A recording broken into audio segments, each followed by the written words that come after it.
আজকে 5 জন ডাক্তার কোনো ধরনের অবহিতকরণ ছাড়া ডাক্তাররা নাই, মানে তারা থাকার কথা ছিল 5 জন নাই। আর মাঝখানে গতকালও অনেকে আছে নাই।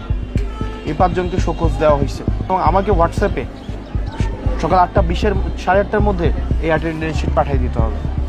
এই 100 জনের মধ্যে কে কে আসছে সেটা আমি তখন থেকে দিতে পারবো। সিম্পল।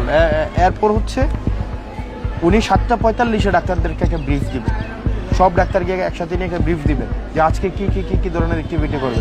এটা 7:45 উনি এটা এনশিওর করবে।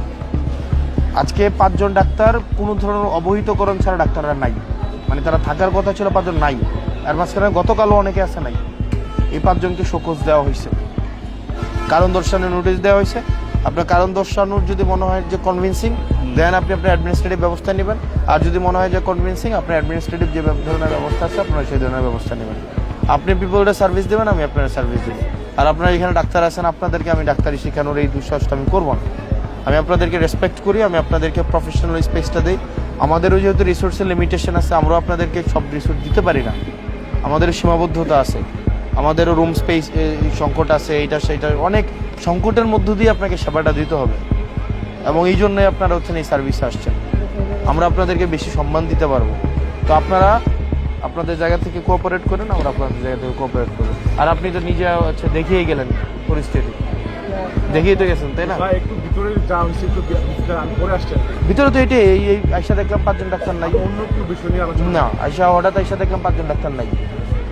26 জনের মধ্যে 5 জন ছুটিতে আছে, 13 জন এখানে আছে, আর বিভিন্ন কার্যক্রমে 3 জন আছে, আর বাকি 5 জন ডাক্তার ওরা খাতা কলমে আছে কিন্তু এ নাই। তো ওদেরকে একটা শোকজ দেওয়া হচ্ছে আজকেই। আর আগামীকাল থেকে এখানে আমি অ্যাটেন্ডেন্স গতকালেরও নিলাম, আজকেরও নিলাম।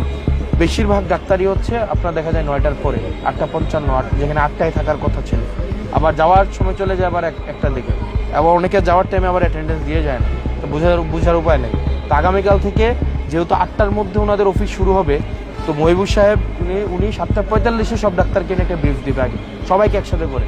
8:15 মধ্যে অ্যাটেন্ডেন্স ক্লোজ, 8:15 পরে কেউ আসলে অ্যাটেন্ডেন্স নেওয়া হবে না। 8:30টার দিকে অ্যাটেন্ডেন্স শিট আমাকে ঢাকায় পাঠানো হবে প্রত্যেক দিন। প্রত্যেক দিনে অ্যাটেন্ডেন্স শিট প্রত্যেক দিন আমার কাছে থাকবে।